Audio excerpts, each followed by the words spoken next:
Hey, welcome back, everybody. So I'm here today with Rajiv Jayaraman, who is the CEO of Nullscape, but also the author of this, which I've had the pleasure of reading over the last couple of months. And it's a stimulating book about effectively how we are dealing with the changing technology landscape that we have in front of us, not only businesses, but also thinking about how digital technologies affect society and what the more wide ranging impacts are. So, Rajiv, welcome. Thank you, Ash, and it's a pleasure to be here. Amazing. So, with any book, and the way I tend to operate my business in the context of our industries, I tend to think about technology as something that we can leverage to get competitive advantage, something that we can use to do things. And usually we want to match the technology with the purpose, the things that we are actually trying to do. And with AI is obviously the topic of conversation for nearly every industry at the moment. And folks are trying to implement AI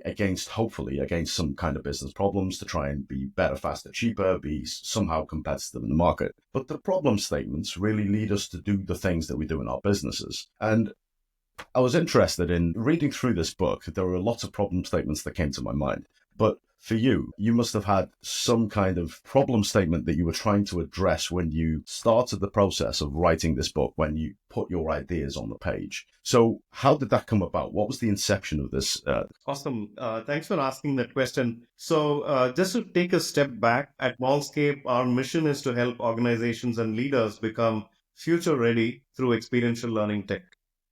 Right. So, we work with large enterprises. And back then, this was in the 2010 time period, I was in touch with a lot of CXOs. And the one thing that they were all talking about is how do I prepare my leaders for this digital future?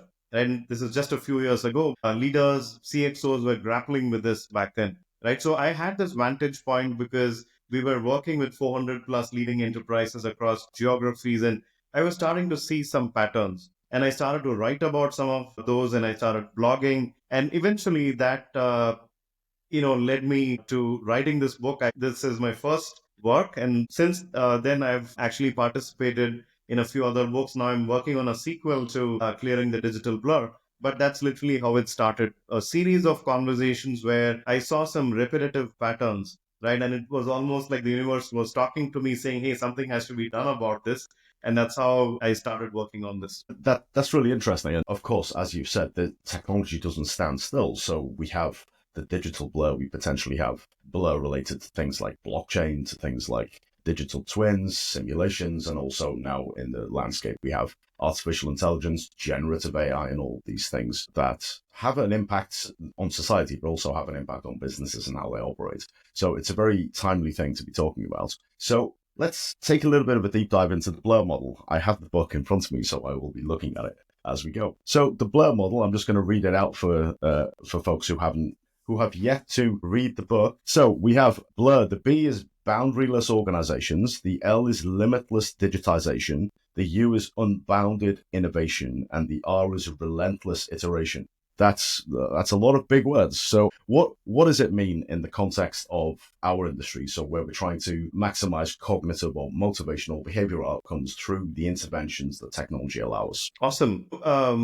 And just to build on my previous answer, one of the quotes that I read quite a few years ago, this was from Pierre Nanterme, the ex-CEO of Accenture.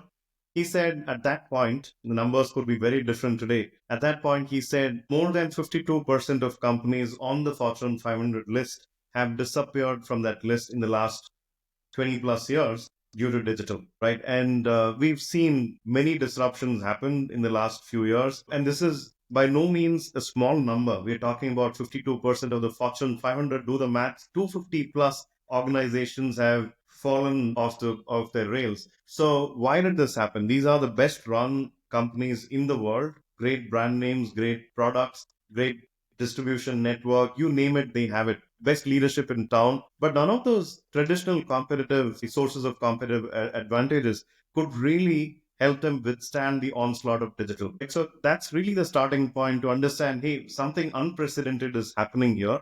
Because in a normal span of about 20 years, go back in time, chances are you will find maybe 30 companies out of Fortune 500 becoming redundant because of bankruptcy or they get acquired or some such reason. But right now we're seeing almost 50% of that list falling off this Fortune 500 list, right? So that's really the context, right? Why is disruption happening and why is it happening at this rapid pace? Now, that was my problem statement to understand why is it that best run companies in the world are not able to respond to this well, right? It's not like they're not seeing this. They are obviously seeing this play out right in front of their eyes, but they're not able to respond to it. Now, why is that Mm. is really the starting point that I had back then. So I started interviewing a bunch of CXOs from different industries and companies, and that led me to this insight that there are certain lines from the industrial age. These lines have started blurring away, right?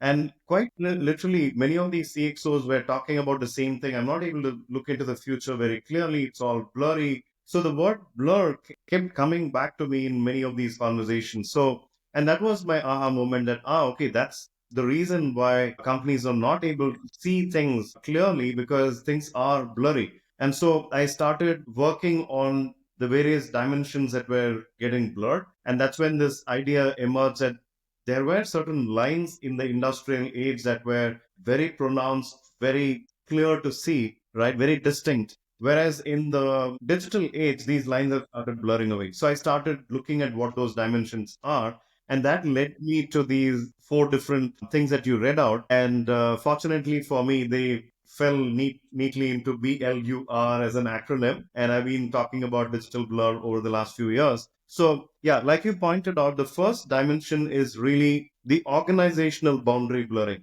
right? If you think about any organization today, it's not a linear model anymore. While there are many organizations that are still operating like that, most of the digital native companies are establishing themselves in a connected manner, right? It's no longer about my product, my channel, my customer, everything aligned linearly. Now we are looking at organizations that are either creating an entire ecosystem and platformizing it, right? Or at least part of their value chain is platformized, where they orchestrate different things, right, through a platform again. So that's essentially the idea of the boundaryless organization, where the organizational boundary is blurring. The line that separates the organization from the outside world, that's blurring. And as a consequence, the line within the organization, the functional silos that we used to have earlier, those boundaries are blurring again, right? So that's leading to a lot of convergence of things, development and ops coming together, and now we call it DevOps. So Yep. a lot of things have come together because digital ultimately is a forcing function. So we are organizing ourselves very differently compared to what we used to do 5, 10 years ago in the industrial Yeah. era. And similarly So on the other just on that point, right? So you made a couple of points there that it's probably worth reflecting on those. So the first point about some companies don't respond to the times, they don't change with the times, and they therefore fail in the market, or they're acquired, or they somehow cease to exist. To some degree, that's a natural consequence of market forces, right? If they're no longer able to be competitive, then of course they should give way to companies that are more competitive. I think it's not necessarily tech, but it's human decisions around tech. So how do you deploy things? How do you respond? How do you change your strategies? How do you change your operating model? That will result in success or failure of a business. And the boundary point that you've made, I guess we're talking about companies like Uber, like Airbnb, like maybe Amazon, that have effectively an enabling platform that allows a market of suppliers or a market of service offerings to be brought into something without necessarily owning the estate, without necessarily owning the properties or the assets or having headcount or employing those people. And that's quite a departure from a traditional organization. But for the people who might be listening who are in those traditional organizations, maybe have or have not experienced some of the silo breaking that you're talking about, because there are still big organizations that have very traditional structures. This is your job, you do that, you're in that department, and you don't do anything that's related to this other job that's right next to you in the organizational hierarchy. And we have the concept also of the skills-based organization, which is being talked about a lot, and some companies are implementing that. So the idea of cross-skilling, upskilling, does it really help to break those boundaries without some other significant kind of change in an organization? Yeah, that's a fascinating question.